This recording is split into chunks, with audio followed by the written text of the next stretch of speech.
Hi, it's me, Ingrid INFP, and we will be talking about personality disorders. So, like, get ready, because this is a hard video to make.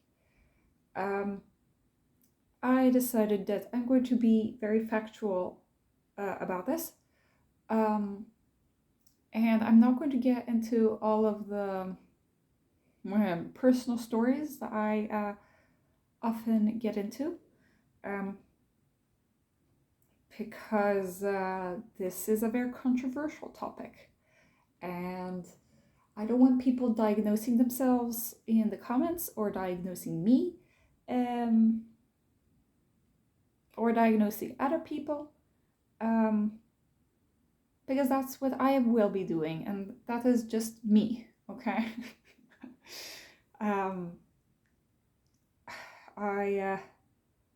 I am a medical professional, but I am not licensed to practice on YouTube. So, yeah, that's what I'll say on that. Anyway, I'm looking up personality disorders on my laptop because my ISFJ friend has worked in psychiatry, and he was about to lend me his DSM diagnostic manual handbook, which he had, but I forgot it at his house. So we talked for like 2 hours about just personality disorders, basically, and we talked about PTSD and dissociation and all sorts of things. I have a hot chocolate. I need to fortify myself for this discussion. Anyway, there's been a lot of talk online about buttered potato disorder, shortened BPD, or whatever other breaded panda disorder, whatever we will call it. But there are other personality disorders.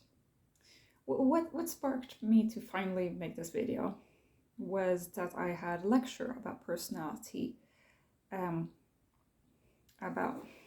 this frustrates me. We had a lecture about personality disorders with the psychiatrist, because I'm at psychiatry right now.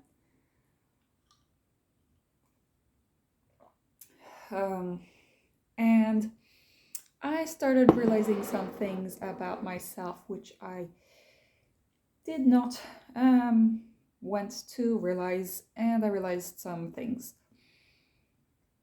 And then I talked to my ISFJ friend, my best friend, and we realized more things. And yes, it was a lot of realizing, too much realizing, and it's basically just overthinking, but in a more medical way. Both me and my friend are doctors, so we can get kind of anxious about these sorts of things.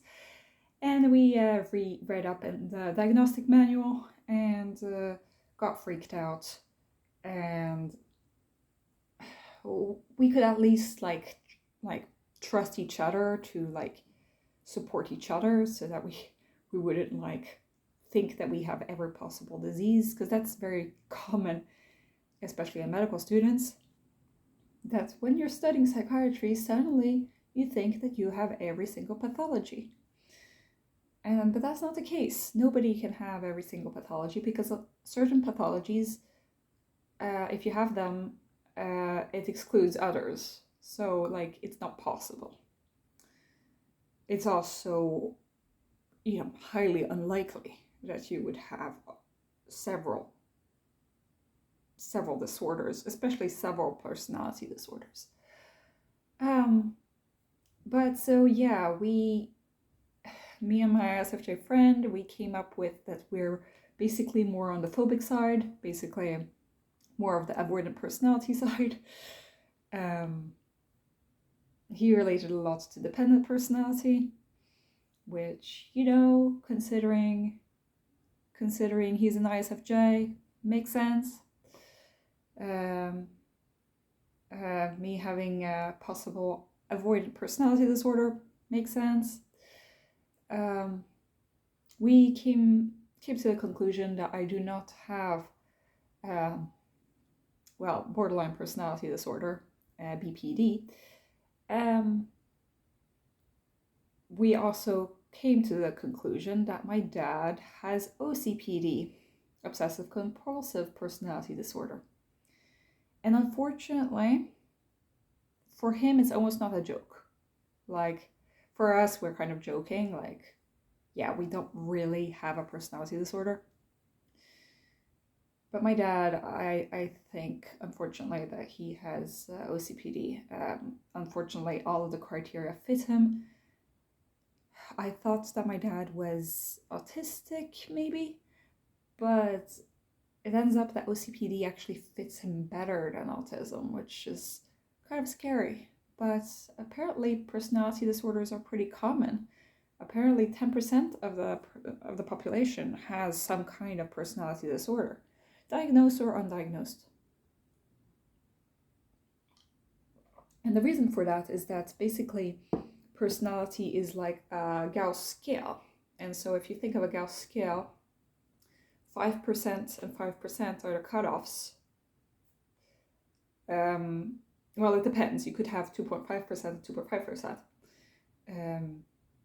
But you could also have 5% and 5%. That's like both ends of the Gauss curve. So most people are here at the top, where the average is, and then some people are going to end up at the extremes. When we talked about personality disorders in my lecture, we were talking about how nowadays the DSM is the diagnostic manual, and you have to fit a certain amount of criteria for each disorder, because the reason for that is because the DSM is modeled according to other kinds of diseases, which also have criteria, you know, not just in psychiatry, but outside of psychiatry. But in the ICD, which is the International Coding Diagnostic Manual, basically has all of the diagnoses codes, and it's international. It's not just for the US. The whole entire world bases their psychiatric manual on the DSM. Basically, everybody uses the DSM in psychiatry around the world, pretty much. Well, around the world, usually they use the ICD for diagnoses. And at the moment, we're on ICD-10, but ICD-11 is in the works. It's actually already implemented in certain areas. And the ICD-11 is kind of reducing the amount of personality disorders, and instead trying to go in more into kind of like MBTI dichotomies, you know? Instead of having you like look at the description and see if you fit the description of a type, like a personality type, you're like, oh, INFPs are creative, and they are imaginative, and they are, you know, they're introverted, and they like daydreaming, that kind of thing. And they aren't good at organizing or whatever. Instead of looking at that, it's going to be more like the dichotomies, where it will be, or like Big Five or whatever. It's going to be a percentage, kind of like impulsivity will be a trait. Much like introversion and extroversion is a trait. So you can be more or less on the scale. And by putting all of these scales of traits together, then you will be able to like create a picture, like a star diagram, and be able to see like how impulsive, like does this person tend towards more the borderline personality disorder traits, like impulsivity and like alexithymia, like not being able to name your emotions? Is there more prone to idealization, that kind of thing? And or like, are they more on the like antisocial scale, or are they both? It's going to be much more like a dynamic kind of thing rather than just like these set of descriptions, and you have to fit those descriptions. So my computer died during this, so let's see what happened. Okay, and like everything else in medicine, it's a combination of your genes and of your environment. The psychiatrist that who's my teacher, he likes to think of epigenetics, like that you have genes, but your environment affects your genes, and that it will trigger something. A lot of times, personality disorders are linked to attachment theory. He explained the attachment theory a bit different than other people have on the internet and around me. But it was attachment theory pretty much, which we don't have time to go into this video, but let's go to see what types of... So personality disorder, what is important is that it starts in teenage years, and you can only diagnose it once as an adult, once you've turned 18. People can be diagnosed beforehand, or they can be diagnosed. Some psychiatrists want you to wait until you're 25 to get diagnosed, because you need to be able to be followed up for a long time, you know? You need to be observed during a long period of time, because it's kind of a big thing to have a personality disorder. Okay. My computer is having problems. It's overheating. I'm trying to let it relax a little bit. But so the group A personality disorders, they have this, and I'm reading from mayoclinic.org, have a consistently dysfunctional pattern of thinking and behavior that reflects suspicion or lack of interest in others. Okay, so that's what qualifies these group A. The first is paranoid personality disorder, and like the name says, they are suspicious and don't trust others.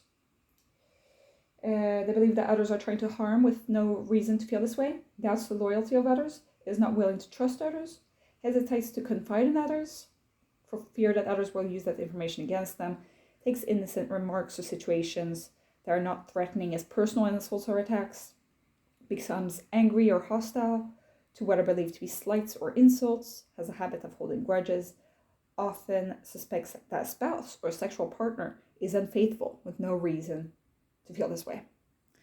Well, I think a lot of people who have this, well, they don't usually come to psychiatry because they are suspicious of psychiatry. I think that these people rarely leave their homes, a little bit like avoidant personality. And also, I think that often they have trauma. I mean, there is often a reason for these things. But the difference between personality disorder and this personality disorder and paranoid schizophrenia is that schizophrenia has hallucinations, and it includes like that you're having episodes, like psychotic episodes, which you don't have when you have a paranoid personality. You're just paranoid all the time, basically. There isn't a time where you're not paranoid. Then the next is a schizoid personality disorder. I don't know if it's schizoid. I don't know how you say it. These people often also don't come up in psychiatry, or people don't get diagnosed with this. Appears to be cold or not interested in others, always chooses to be alone, is limited in how emotions are expressed, cannot take pleasure in most activities, cannot pick up typical social cues, has little to no interest in having sex with another person. Now, I have little to no interest in having sex with another person, but that's just me being asexual. This one is suspiciously like autism. The difference is that autism you've had your whole life, while this is something that you develop in your teens or early adulthood. So it means that there must have been a time period where you were like not cold and not interested in others. Also, introverts often choose to be alone, but this one almost always chooses to be alone. Like, this is to the extreme.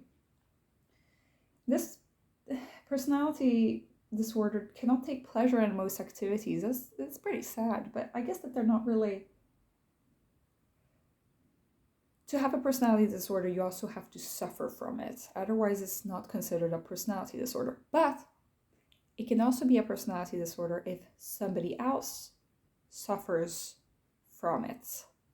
So I'm thinking about narcissist personality disorder. If somebody else suffers because of you having a personality disorder, you might not feel like you're affected at all. Okay. And cannot pick up typical social cues is also autism. So I don't know how much that one is actually autism in a way, but it goes deeper, I guess, than that. Then there's a schizotypal personality disorder. And I forget the name of the YouTube channel that I was asked to go check out. A really good YouTube channel. It's an INFP who's schizotypal. Has unusual thinking, beliefs, speech, or behavior. Feels or thinks strange things, such as hearing a voice whisper their name. Has flat emotions or emotional responses that are socially unusual. Has social anxiety, including not being comfortable making close connections with others or not having close relationships. Responds to others in ways that are not proper or show suspicion or lack of interest. Has magical thinking, the belief that their thoughts can affect other people and events. Believes that some casual incidents or events have hidden messages. Now, this sounds a little bit like schizophrenia because you have magical thinking and you believe that things have hidden meaning. That's why it's called schizotypal, because it's kind of, but it's not really. As I said, the INFP, that there's the INFP YouTuber. INFP might be a little bit more prone to this. I do think though that maybe INFJs might be prone to this. I think that you would need to be an introvert, basically. I don't know if personality type and personality disorders are correlated, but since both of them have to do with personality, I'm not going to exclude the fact that that might be the case. Responds to others in ways that are not... the only thing is that the suspicion, I'm not sure about, but responses that are socially unusual. Kind of like autism, kind of like INFPs, kind of like schizotypal. There's the strange beliefs part of it, which is like people with schizotypal personality disorder often believe in aliens and such. INFPs often believe in aliens. I don't fit schizotypal, but I can definitely see some INFPs having unusual thinking, beliefs, speech, or behavior. That's what INFPs are. We're unusual in many ways. So I highly recommend go check out that channel. I will link it in the description because I can't remember. So that is for group A. Okay, I decided that I'm going to split this in several parts. So I'm going to be doing the group B personality disorders in the next video, so that you don't need to go through like hour-long video. Okay, so have a great day.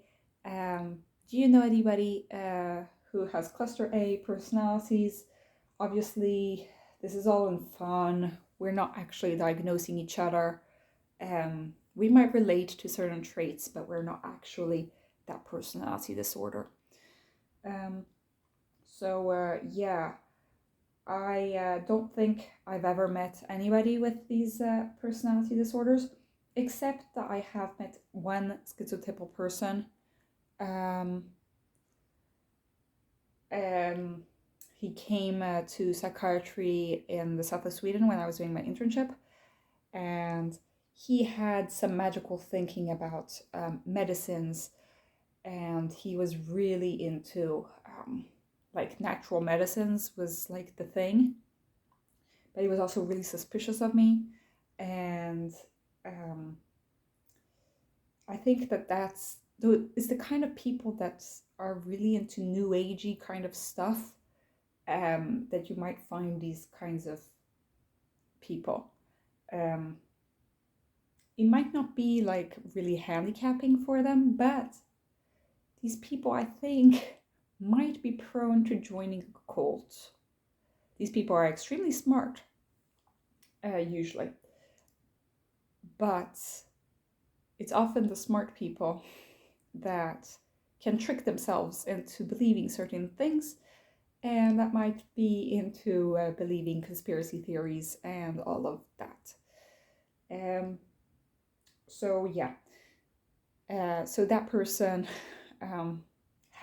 was the only person that I actually have seen that diagnosis in their medical journals. Otherwise, I haven't met anybody with actual paranoid personality disorder or schizoid, I don't know, personality disorder. So tell me what you guys think. Bye.